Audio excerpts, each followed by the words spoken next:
De minha parte, não vai ouvir o elogio ou então a complacência de que não vamos dar tempo ao tempo, que as coisas... O Vasco não tem tempo. Desculpem aqueles que estão lá dentro. Se vocês querem tempo, não há tempo. A granada já está puxada. Ou a gente abafa a granada ou vai explodir tudo, vai tudo para o espaço. A gente precisa entender que não há tempo. Quem chega tem que resolver. E eu... Nação flamenguista, o Vasco da Gama perdeu, né? 3-0 para o Corinthians, deixou muito torcedor revoltado, indignado com razão, né? Que o Vasco da Gama não consegue evoluir, não consegue mostrar um bom futebol para os torcedores do Vasco, né? E pior que o Vasco sempre inicia campeonato, termina campeonato, é sempre um time que o pessoal coloca que vai brigar pela zona de rebaixamento, né? E o torcedor vascaíno não vê o Vasco evoluindo, não vê um treinador que chega e coloca sua cara no Vasco, né? Coloca sua filosofia de jogo, um futebol ofensivo, não.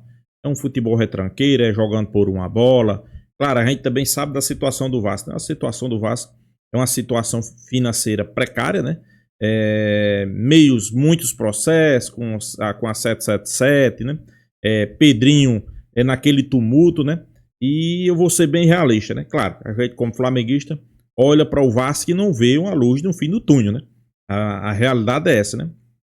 Cada dia que passa, o Vasco tropeça nas suas próprias pernas, né?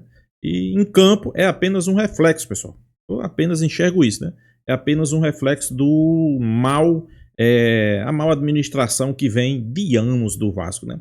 Isso se reflete dentro de campo, não há nenhuma dúvida, né? A realidade é essa, né? E já quero aqui deixar parabéns, né? O canal Atenção Vascaínos, o cara, ele aí é sensato, dá uma opinião realista, né? Sem escândalo, sem nada. Parabéns. Os créditos do vídeo vai estar aqui na descrição, vale a pena vocês lá acompanhar. Vamos ver o que é que ele fala aí, final do vídeo, deixa a minha opinião. Vamos lá. Senão a gente tinha tomado de 5 do Corinthians. Agora, em condições normais de temperatura e pressão, eu vou dizer uma coisa para você, torcedor, não vai mudar nada. Não vai mudar nada porque a gente está no tal do processo. Tem que ter processo, a coisa vai acontecer. E eu não vou me alterar aqui, porque eu, quando falei do Carille na quarta-feira, muita gente disse, então você é desequilibrado. O pessoal ficou brincando, não, o Cerdeira é o único equilibrado. Então todos nós que estávamos na live éramos desequilibrados. E que bom que a gente tem discordância. Então hoje eu não vou ser desequilibrado, eu apenas vou dizer, olha, vai dar ruim. Na minha opinião, vai dar ruim. Se continuar assim, vai dar ruim.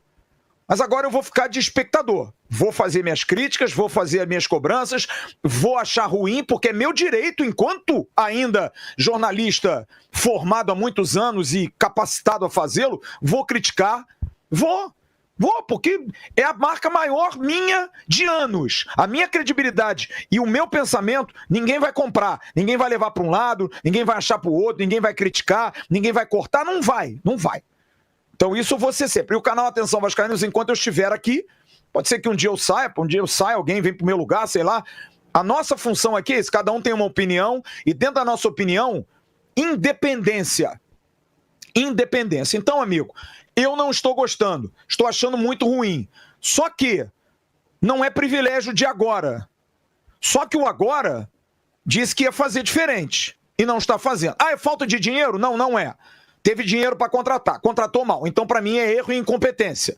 Porque você gasta 2 milhões de dólares ou euros, seja lá o que for. Euros é pior, né? No Lloyd Augusto é de doer. Você gasta 2 milhões e meio de euros no Garré.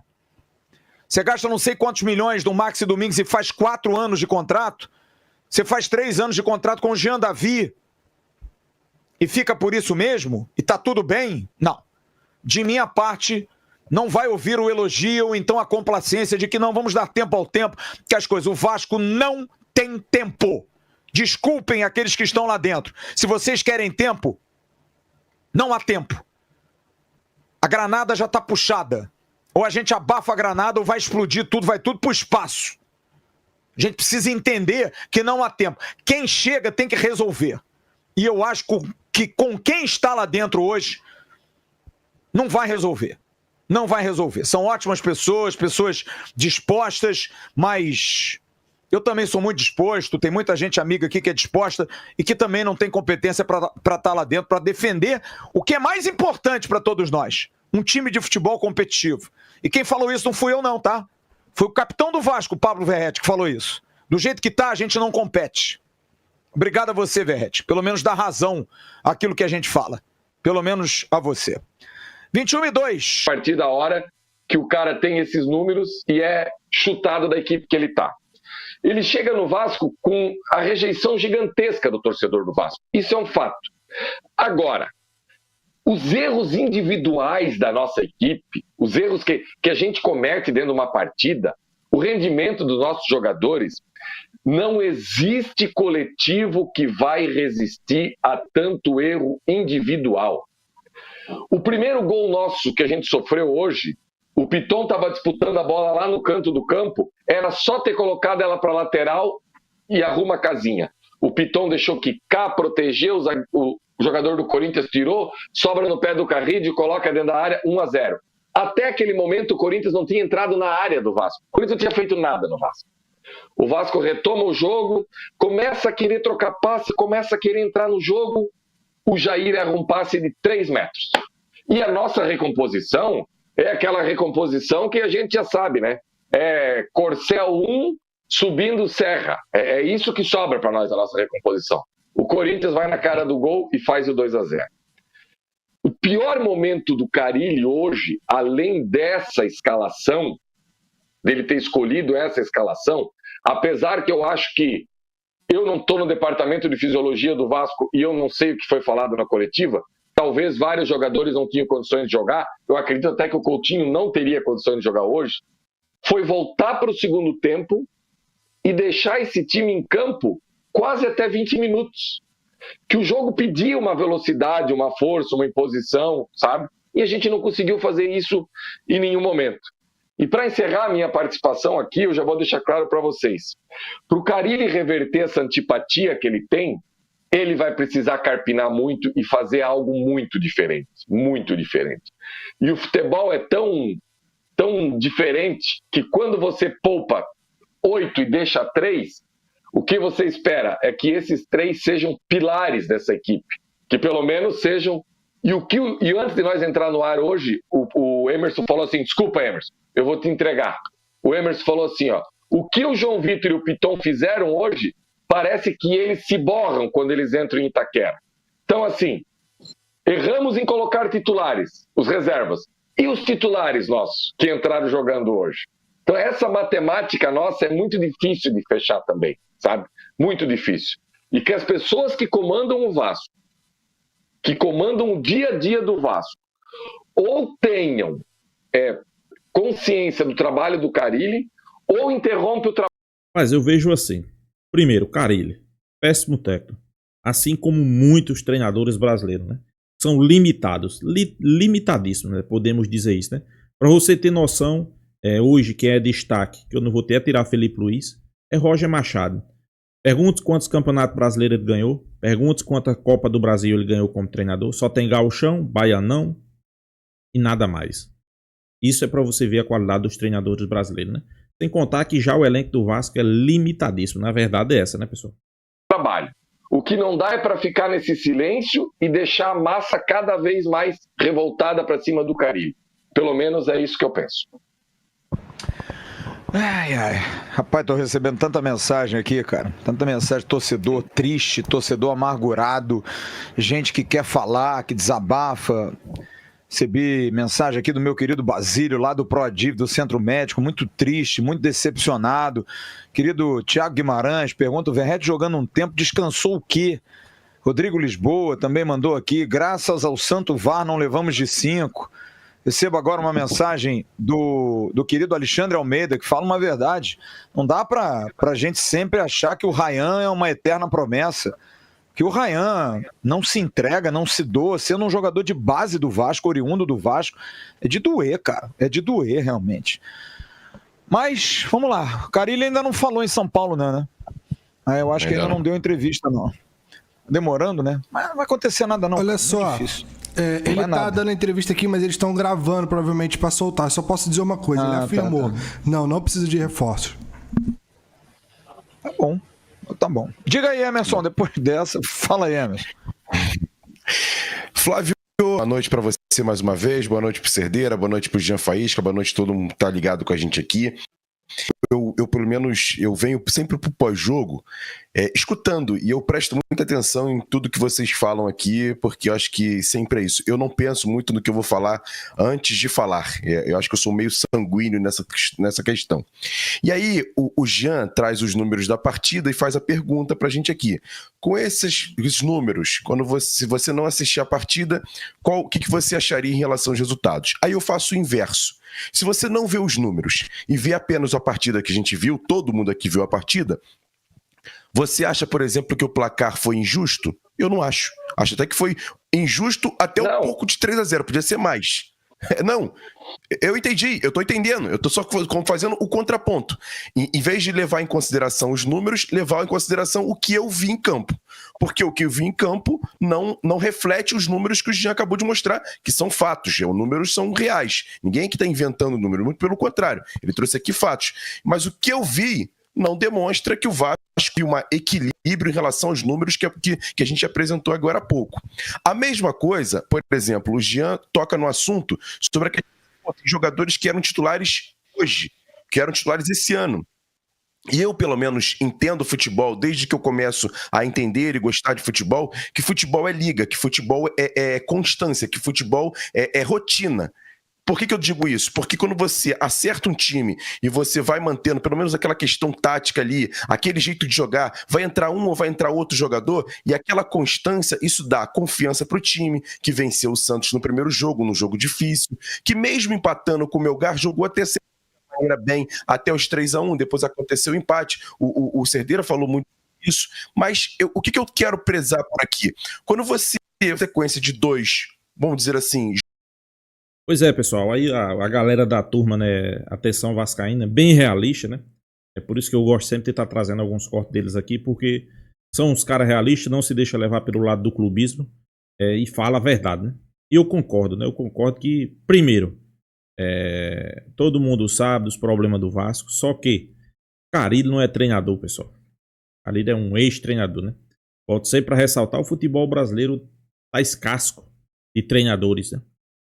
Para você ter noção, né? A gente sabe desse imbróglio todo que tá tendo aí na seleção brasileira, né? Nomes de treinadores que estão sendo cotados para treinar a seleção brasileira, né? Por exemplo, Abel Ferreira, Jorge Jesus, Felipe Luiz, Roger Machado, né? Tô citando apenas alguns aqui, né? Quando a gente tira esses 4 para fazer um comparativo, você vai ver que realmente o futebol brasileiro tá ruim de treinador. Vou começar por Felipe Luiz. Felipe Luiz é um cara que tem 6 meses de trabalho como treinador. Menos de 1 ano. Tem menos de 100 jogos. Para você ver que nível tá os treinadores brasileiros. Só porque o cara tá fazendo um excelente trabalho, não resta dúvida, já é cotado para vestir defender a seleção brasileira, que para mim tá errado. Tá erradíssimo. Não podemos avaliar um treinador por um período de 6 meses. Então, isso aí já começa errado. Ele vai ser um grande treinador? Para mim, sem sombra de dúvida, vai ser um dos melhores do futebol brasileiro. Mas não podemos pular etapas, né, pessoal? Ele já pulou uma. E já foi das categorias de base direto para o profissional. Para mim, já é uma etapa. E ele sabe, né? No fundo, ele sabe. Segundo, Abel Ferreira. Eu pergunto aqui aos torcedores: quem é que gosta do futebol de Abel Ferreira? Quando você diz assim, Abel Ferreira, você está contratando um treinador pelos resultados, pelo que ele ganhou, ou pelo desempenho da sua equipe? Qual é o DNA? Primeiro, uma coisa que José Boto, quando chegou no Flamengo, que falou que eu achei bastante interessante. Todo clube de futebol, toda seleção, quem comanda ela, quem administra, tem que saber qual é o DNA. Por exemplo, qual é o DNA do Corinthians? O Corinthians sempre foi um time bem organizado defensivamente para depois pensar no ataque. Ok. Flamengo é um time ofensivo que só pensa em atacar. Claro, vai se defender mais. Seu DNA é linhas altas, pressão, marcando alto. do mesmo jeito da seleção brasileira, né? Jogando bonito, né? Como é que pode? Você quer trazer um treinador que é o Tite. E pra mim, Abel Ferreira é Tite. É um cara que só joga pelos lados. É um cara que não tem futebol ofensivo. É um cara que todo lateral o cara lança na área. Você acha que realmente dá certo, pessoal? Não tem como, né? Ponto. Agora vamos para Roger Machado, que foi citado aí, né? Citado aí pela Ana Thaís Matos, né? Como era o nome mais ideal, né? Pessoal, Roger Machado fez bons trabalhos há ano. Internacional. Nada mais. Ganhou o quê? Nada. Pra mim, ele não tem título ainda. Sei que muitos vão dizer, não tem, pessoal. Qual é o título de Roger Machado? Eu vou dizer aqui pra você. É 2 campeonatos baianos, um campeonato mineiro com o Atlético Mineiro, alguns campeonatos gaúchos com o Grêmio e alguns campeonatos gaúchos com o Internacional. Pessoal, só o campeonato estadual. Pra mim, que campeonato estadual e cocô é a mesma coisa. Não serve de nada. Não serve de nada. Felipe Luiz, que começou a semana passada, já tem um título mais importante do que ele. Quer dizer, um não, 2. E pra mim, Copa do Brasil e a Supercopa é mais importante que qualquer campeonato estadual. Mas a Supercopa só é um jogo? Pois é, mas é o campeão brasileiro com o campeão da Copa do Brasil. Tem mais história do que ele. O futebol. Futebol simples. Simples. Mas estão pedindo o cara na seleção, né? Ponto. Por isso aí, pessoal, que você vê, né? Jorge Jesus é um cara que joga ofensivo, joga pra cima, mas tem muita gente que não quer. E tudo indica que realmente vai ser ele, né? Então por aí você tira que os treinadores brasileiros são péssimos. E Carille é um desses. Vascaíno, tão revoltado, tão com razão, né? Cobra mais atitude da diretoria, reforça um time competitivo, apesar dos problemas, né? Mas é uma situação que o torcedor é só quem vai ser prejudicado, né? Treinador péssimo. Jogadores que foram contratados, eu não vejo um jogador que se diga assim, esse aí vai tirar o Vasco dessa situação. Não vejo. Pra você ver que ele tá jogando uma bolinha, o cara que já tá perto de encerrar a carreira, que é Coutinho, né? Mas é isso, né? Peço aí pra você deixar sua opinião, se inscrever aí no canal Fla News e até a próxima, pessoal.